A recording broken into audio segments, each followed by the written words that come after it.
চন্দনা দেবী তার 3 ছেলে শিমুল, পলাশ এবং কমলকে নিয়ে বাস করে।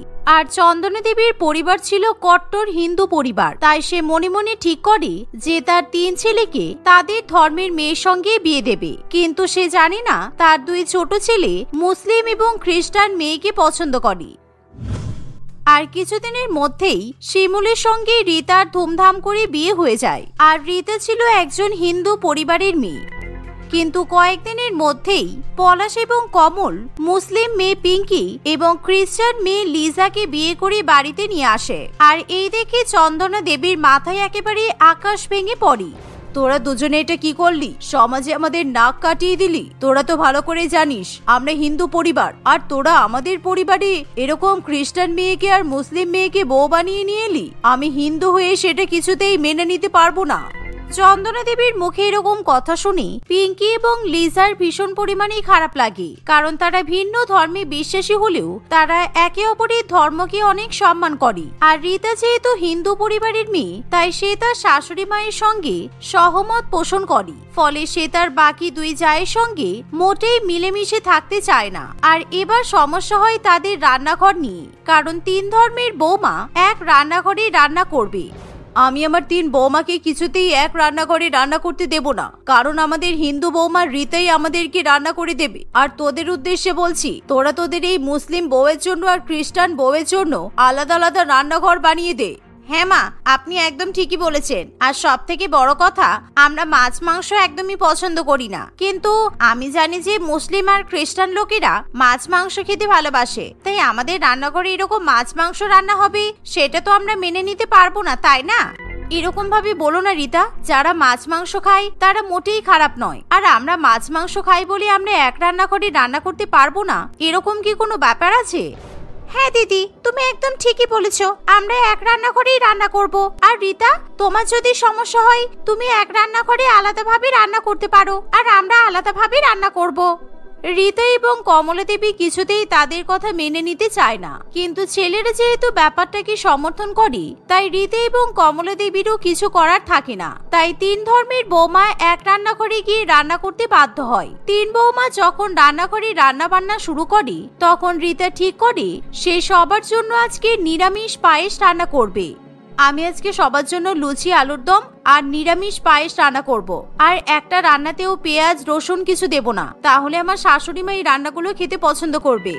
এই বলে রিতা পেঁয়াজ রসুন ছাড়াই নিরামিষ খাবার যেমন লুচি, আলুর দম এবং পায়েস রান্না করতে শুরু করে। আর এমন সময় মুসলিম বৌমা পিঙ্কি অনলাইনে মটন এবং তার সাথে মাছ অর্ডার করে। আর রান্নাঘরে সে যখন মটন এবং মাছ নিয়ে প্রবেশ করে, তখন সেই মাছ মাংস দেখে রিতার গা একেবারে গুলিয়ে ওঠে।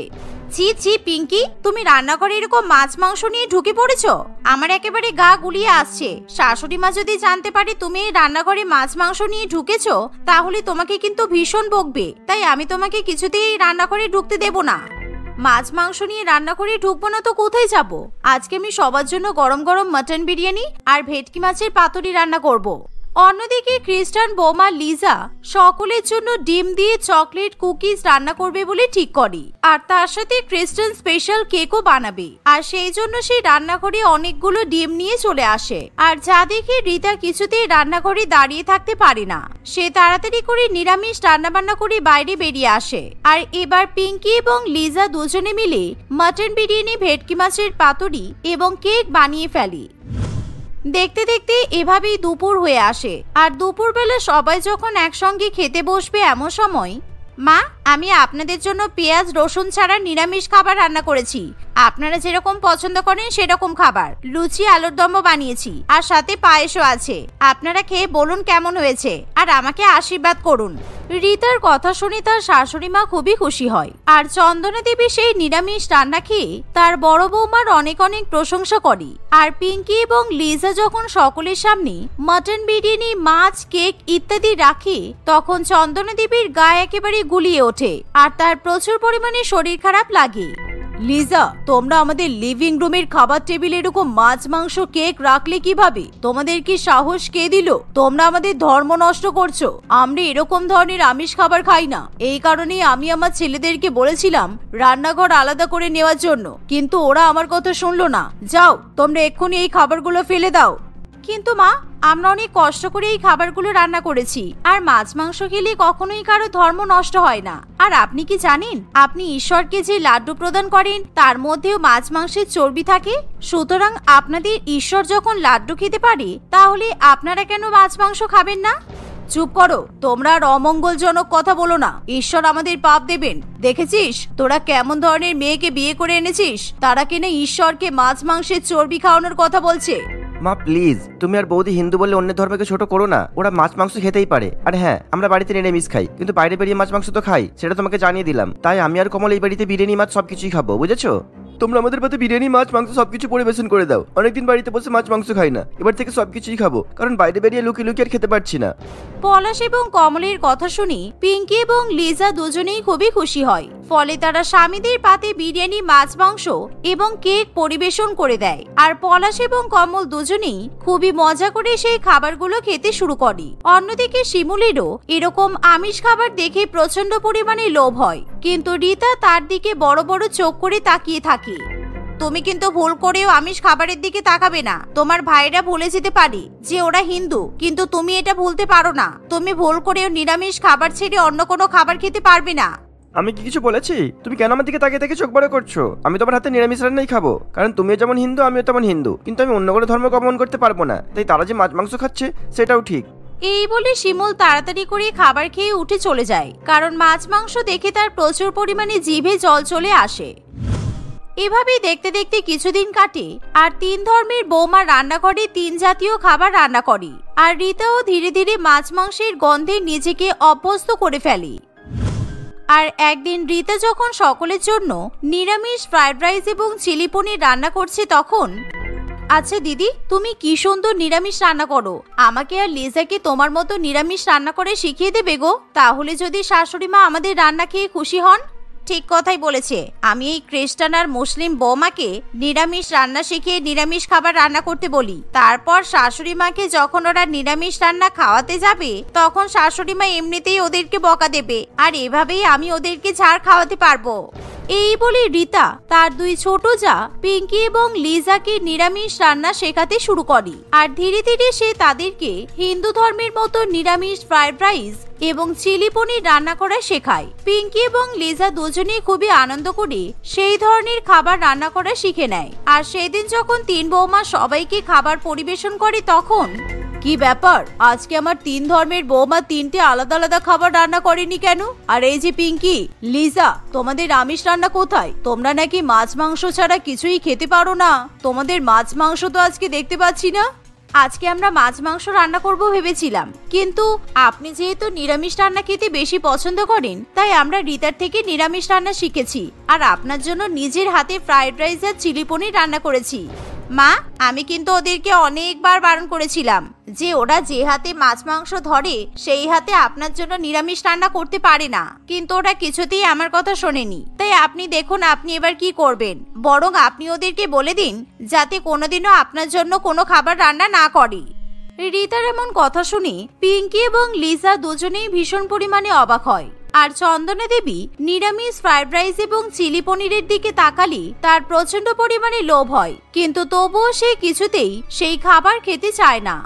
তোমরা যে হাতে মাছ মাংস স্পর্শ করো সেই হাত দিয়েই আমার জন্য নিরামিষ রান্না করেছো। আমি তোমাদের পাল্লায় পড়ে আমার হিন্দু ধর্ম নষ্ট করব না, আর আমি তোমাদের হাতের কোনো খাবারই খাবো না। এই বলে চন্দনা দেবী টেবিল ছেড়ে উঠে চলে যায়। ফলে লিজা এবং পিঙ্কির খুবই খারাপ লাগে, কিন্তু বদমাইশ রীতা মনে মনে খুবই খুশি হয়। কিন্তু যখন সবাই রাত্রিবেলা ঘুমিয়ে পড়ে, তখন চন্দনা দেবী পা টিপে টিপে রান্নাঘরে যায় আর ফ্রিজ থেকে নিরামিষ ফ্রাইড রাইস এবং চিলি পনির নিয়ে খেতে শুরু করে। সত্যি পিঙ্কি আর লিজার হাতে কিন্তু রান্নার ভালো স্বাদ আছে। কি সুন্দর নিরামিষ ফ্রাইড রাইস আর চিলি পনির রান্না করেছে। আমার তিন বৌমা ভিন্ন ভিন্ন ধর্মের হলেও তাদের রান্নার কিন্তু কোনো জবাব নেই, কিন্তু তাই বলে আমি হিন্দু হয়ে ওদের হাতের মাছ মাংস কিন্তু খেতে পারবো না বাবা। এই বলে চন্দনা দেবী বেঁচে থাকা ফ্রাইড রাইস এবং চিলি পনির খেয়ে নেয়। আর পরের দিন সকালবেলা যখন তিন ধর্মের বৌমা সেই খাবার খুঁজে না পায়, তখন তারা ভাবে হয়তো চোর এসে সেই খাবার খেয়ে পালিয়ে গেছে। এভাবেই দেখতে দেখতে আরো কিছুদিন কাটে, কিন্তু হঠাৎই একদিন চন্দনা দেবী ভীষণ পরিমাণে অসুস্থ হয়ে পড়ে, অর্থাৎ তার হাড়ের জোর কমতে শুরু করে। আর সবাই যখন বাড়িতে ডাক্তার ডেকে নিয়ে আসে, চন্দনা দেবী এবং তার পরিবার প্রচন্ড পরিমাণে ভয় পেয়ে যায়, কারণ তারা ভালো করেই জানে চন্দনা দেবী কিছুতেই আমিষ খাবার খেতে রাজি হবে না। তাই সবাই মিলে চন্দনা দেবীকে বোঝাতে শুরু করে, দেখুন মা, আপনি নিজের শরীরকে একদমই কষ্ট দেবেন না। আপনি যদি চিকেন মাটন খান তাহলে কিন্তু আপনার ধর্ম নষ্ট হবে না। আমরাও তো চিকেন মাটন খাই, তাই বলে কি আমরা বেঁচে নেই? আপনি কিন্তু নির্বিঘ্নে এসব খাবার খেতে পারেন। আর তার সাথে আপনি যদি খেতে পছন্দ করেন তাহলে আমি আপনার জন্য কুকিজ, কেক, বিস্কুট সবকিছুই বানাবো আর ডিম সিদ্ধ খাওয়াবো। দেখবেন আপনি কিন্তু একদম সুস্থ হয়ে যাবেন। এভাবেই চন্দনা দেবীর 3 বৌমা তাকে অনেক করে বোঝাতে থাকে। ফলে চন্দনা দেবী আর কোন রকম জেদ করে না, আর তারা 3 বৌমা রান্নাঘরে গিয়ে তাদের শাশুড়ি মায়ের জন্য আমিষ নিরামিষ খাবার রান্না করে নিয়ে আসে। পিঙ্কি, তুমি আমাকে সুন্দর করে মাটন বিরিয়ানি আর চিকেন রান্না করা শেখাও তো, কারণ তুমি যখন ওই রান্নাটা করো তখন ওই রান্নার গন্ধে আমার কিন্তু ভীষণ পরিমাণে লোভ লাগে, কিন্তু আমি শাশুড়ি মায়ের ভয়ে বলতে পারতাম না। আর লিজা, আমি কিন্তু তোমার কাছে কুকিজ আর কেক বানানো শিখবো। এখন তো আমাদের শাশুড়ি মাও আমিষ খাবার খাবেন, তাই আমার আর কোনো ভয় নেই। হ্যাঁ ঠিক আছে, আমরা তোমাকে সব রান্না শেখাবো, আর তুমিও হিন্দু ধর্মের মতো সব রান্না আমাদেরকে শেখাবে, কেমন? এভাবেই তারা 3 বৌমা একে অপরকে নিজেদের ধর্মের মতো বিভিন্ন খাবার রান্না করা শেখাতে থাকে। আর ধীরে ধীরে 3 বৌমা মিলেমিশে তাদের শাশুড়ি মায়ের জন্য বিভিন্ন রকমের সুস্বাদু খাবার রান্না করে। কিন্তু চন্দনা দেবী যখন প্রথমবার মাছ মাংস অর্থাৎ আমিষ খাবার খেতে বসে, তখন তার মাছ মাংস খেতে কিছুটা অসুবিধা হলেও সে ঠিকই মাছ মাংস খাওয়া শুরু করে। আমি কোনোদিনও মটন বিরিয়ানি খাইনি, কিন্তু এরকম মটন বিরিয়ানি আর চিকেন কষা খেয়ে আমার মুখের স্বাদ একেবারে ফিরে গেল। আর আমি কিন্তু খুব এনার্জেটিক ফিল করছি। আমি এবার নিরামিষ রান্নার সাথে সাথে আমিষ রান্নাও খাবো। পিঙ্কি, লিজা, তোমাদেরকে অনেক ধন্যবাদ। আর লিজা, তোমার মায়ের রেসিপির কেকটা কিন্তু খুব সুন্দর হয়েছে। আমি আজকে খুশি হয়ে তোমাদেরকে উপহার দিতে চাই। এই বলে চন্দনা দেবী খুশি হয়ে তার 3 ধর্মের বৌমাকে উপহার দেয়। এর ফলে বাড়ির 3 বৌমা প্রচন্ড পরিমাণে খুশি হয়। এভাবেই তারা সবাই মিলেমিশে একই বাড়িতে সুখে শান্তিতে বসবাস করতে থাকে। রুমেলি বেশ রেগে গিয়ে সঞ্জয়কে দেখা করার জন্য ডেকে পাঠায়। কিছুক্ষণ পরে রুমেলির সঙ্গে সঞ্জয় দেখা করতে আসলে রুমেলি তার উপর রাগ দেখাতে শুরু করে। তুমি ভালো করেই জানো সঞ্জয়, আমার বাড়ির লোক কখনোই এই যৌতুক দিতে পারবে না। তুমি তো আমাকে সবকিছু জেনেই ভালোবেসেছিলে, তারপরেও তুমি এসব যৌতুক নেওয়া দেওয়াতে তোমার বাবা মাকে সাপোর্ট করছো। আমি তো বাবা মার একটাই ছেলে, আমার বিয়ে নিয়ে ওদের কত স্বপ্ন বলো তো। কোনো কিছুই তো তোমার বাড়ি থেকে আমার বাবা মা চাইছে না, শুধু ওই একটা জিনিসই তো চাইছে, তাতেও তুমি এরকম করছো। কতদিন আমাদের বাড়িতে চাটনি হয় না জানো? চাটনি বানাতে বললেই মা শুধু আমের চাটনি বানায়, আর কি বা বানাবে? সোনার দোকান থেকে টমেটো এনে তো আর চাটনি বানাতে পারবে না। খুব টমেটোর চাটনি খেতে ইচ্ছে করলে একটু টমেটো সস চেটে খেয়ে নি, আর এমন অবস্থাতে তোমরা আমাদের কাছ থেকে টমেটো যৌতুক চাইছো। আমি তো সেই কতদিন টমেটোর চাটনি খাইনি, মা কোনো রান্নাতেই টমেটো দিচ্ছে না। তুমি তো জানো বলো টমেটোর ভর্তা খেতে আমি কত ভালোবাসি। প্রত্যেকদিন ওটা না খেলে আমার শান্তি হয় না। আর কারোর জন্য না হোক, অন্তত আমার জন্য তো ওইটুকুতে রাজি হয়ে যাও। তোমার বাবার তো অতগুলো টমেটোর ক্ষেত। টমেটোর ক্ষেত আছে তাতে কি হয়েছে? বাবা একটা টমেটোও ঘরে আনে না, সব বাজারে পাঠিয়ে দেয়। এর থেকে তুমি আমার বাবার কাছে একটা বাইক চেয়ে নিতে পারতে, তাহলে তোমার এই ধ্যার ধ্যারে বাইকটাতে করে আমাদেরকে ঘুরতে হতো না। তুমি বাইক চাইলেও তো আমি খুশি হতাম, কিন্তু তোমরা যেটা চেয়েছো সেটা বড্ড অমানবিক। তোমার বাবা টমেটোর ব্যবসা করে, আর তুমি বলছো কয়েক কেজি টমেটো যৌতুকে দিতে পারবে না? তুমি তো জানোই তোমাদের পাশের পাড়ার যে মদন টমেটোওয়ালা আছে, তার মেয়ের জন্য তো আমার জন্য সম্বন্ধ এসেছে। আমি শুধু তোমাকে ভালোবাসি বলে ওকে রিজেক্ট করে দিয়েছি। এইসব কথা আমাকে শোনাচ্ছ কেন? কি প্রমাণ করতে চাইছো? এটাই তো যে ওর সাথে বিয়ে হলে ওর বাবা তোমাকে যৌতুকে টমেটো দেবে, তাহলে ওর সাথেই বিয়ে করো। মদন কাকু বা বিশাখা কেউ যদি তোমাকে বিয়েতে 1 কেজি টমেটো দিতেও রাজি হয়, তাহলে আমি তোমার সাথে বিয়ে না করলেও বিয়ের উপহার হিসেবে 50 কেজি টমেটো দেব, এই কথা আমি বলে দিলাম। এভাবেই রুমেলি আর সঞ্জয়ের মধ্যে কথা কাটাকাটি চলতে থাকে। রুমেলি আর সঞ্জয় একে অপরকে চেনে প্রায় 3-4 বছর ধরে। তাদের ভালোবাসার সম্পর্ক অনেক দিনেরই। সঞ্জয়ের বাবা আর সঞ্জয় দুজনেই একটি সরকারি অফিসে চাকরি করে, আর রুমেলির বাবা একজন সাধারণ টমেটো বিক্রেতা ছিল। রুমেলিদের বাড়ির পেছনে অনেকটা জায়গা জুড়ে ক্ষেতের পর ক্ষেত শুধু টমেটারই চাষ হয়। রুমেলির বাবাই চাষ করে, আর সেই কারণে এতদিন পরেও সঞ্জয়ের বাড়ি থেকে তাদের দুজনের এই সম্পর্ক কখনো মেনে নিতে পারেনি। বেশ কয়েক মাস আগের কথা, যখন সঞ্জয় তার বাড়িতে জানায় যে সে রুমেলিকে ছাড়া আর অন্য কাউকে বিয়ে করবে না। সেই যখন চাষির মেয়েকে বিয়ে করবি, তাহলে এত কষ্ট করে এতদিন ধরে পড়াশোনা শিখলি কেন? ওই চাষির মেয়েকে বিয়ে করলে যৌতুকে কি দেবে আমাদের? টমেটো নাকি উচ্ছে পটল মূলো, কোনটা?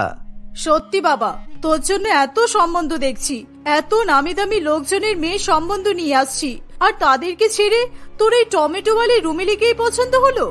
বাজে কথা বললো না মা, রুমালি মোটেই টমেটো ওয়ালি নয়, ওর বাবা টমেটো বিক্রি করে, তাতে ওর দোষ কি বলো তো? এইভাবে শুধু শুধু তোমরা ওকে অপমান করো না। যখন আমাদের পাকাপাকি ভাবে জানিয়ে দিচ্ছে যে তুই ওকে ছাড়া কাউকে বিয়ে করবি না, তাহলে এটাও জেনে রাখ আমরা ওদের থেকে ভালো রকমের যৌতুক নেব।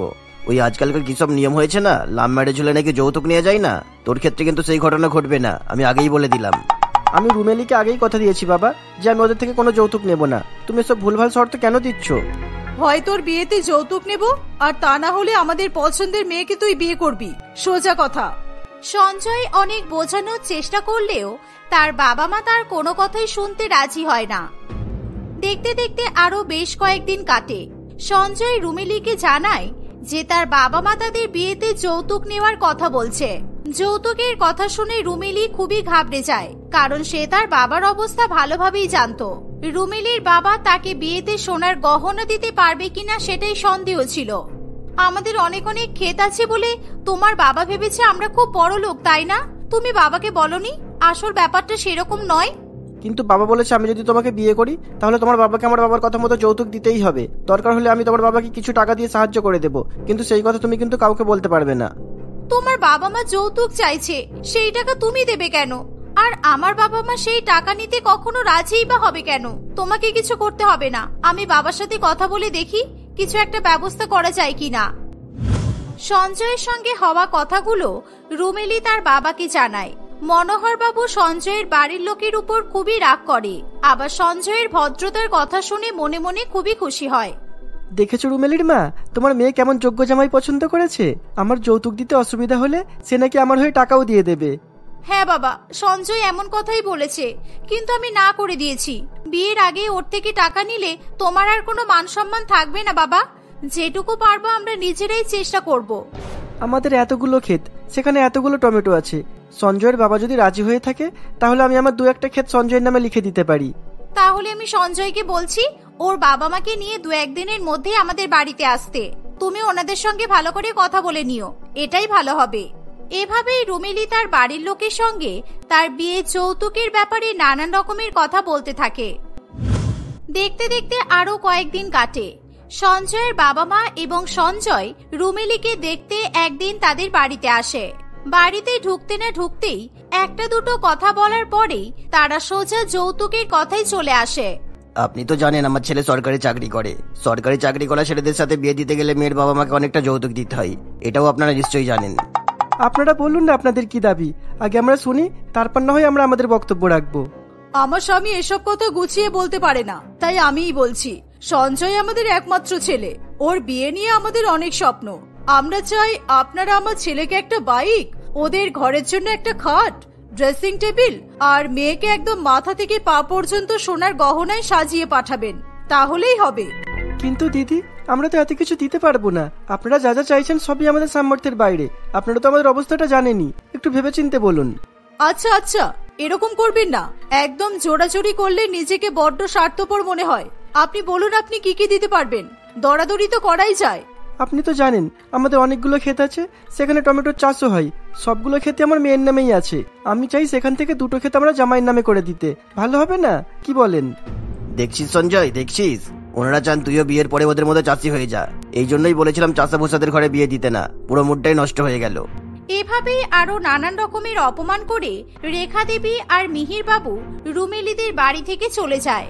সঞ্জয় অনেকবার বোঝানোর চেষ্টা করলেও তার মা বাবা তার কোনো কথাই শোনে না। দেখতে দেখতে আরো কয়েকদিন কাটে।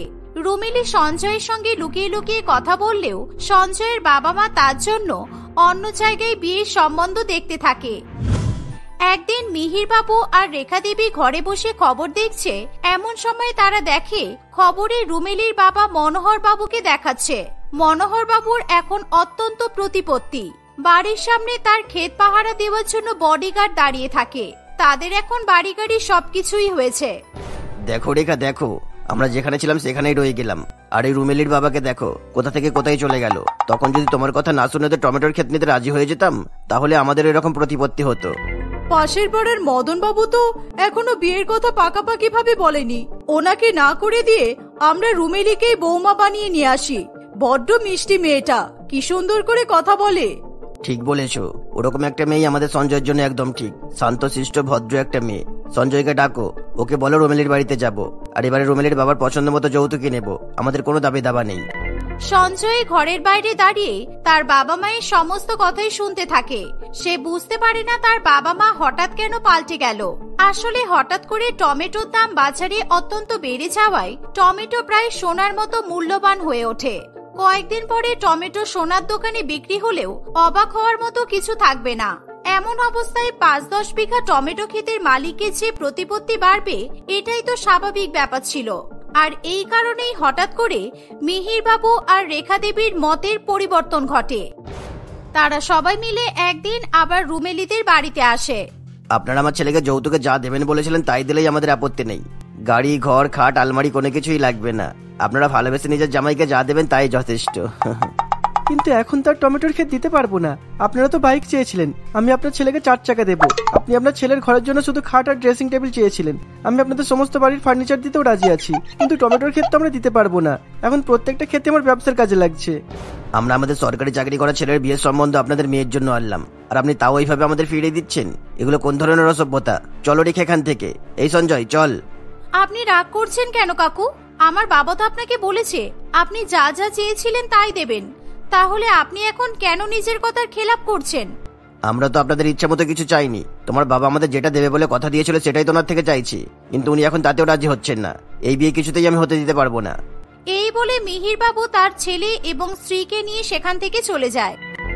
রুমেলি আলাদা করে সঞ্জয়কে ডেকে তার সঙ্গে কথা বলে। সঞ্জয়ও এখন তার বাবা মায়ের কথা মতো অন্য সবকিছু বাদ দিয়ে শুধুমাত্র টমেটোই যৌতুক হিসাবে নিতে চায়। এই নিয়ে রুমেলির সাথে সঞ্জয়ের ঝগড়া বাঁধে। রুমেলির উপর রাগ করে সঞ্জয় ঠিক করে সে অন্য আরেকজন টমেটো বিক্রেতা মেয়েকে বিয়ে করবে এবং তাদের থেকে যৌতুকে টমেটোই নেবে। নানান রকমের আলাপ আলোচনা করে রুমেলি আর সঞ্জয় যে যার মতো নিজের বাড়িতে ফিরে আসে। সঞ্জয় বাড়িতে এসে জানিয়ে দেয় যে সে মদন টমেটোওয়ালার মেয়েকে বিয়ে করবে। পরের দিন সঞ্জয় সেই মেয়েটির সাথে কথা বলতেও রাজি হয়। তুমি তো জানোই রুমেলির সাথে আমার প্রায় ৩-৪ বছরের সম্পর্ক, কিন্তু তাও আমি ওকে বিয়ে না করে তোমাকে বিয়ে করতে রাজি হয়েছি। ও আমার আত্মসম্মানে আঘাত করেছে, আমি জানি তুমি সেটা করবে না। বাবারে বাবা, মরে যাই মরে যাই, তুমি যে কি সব বলো না, আমি তো লজ্জায় চোখ তুলে তাকাতেই পারছি না।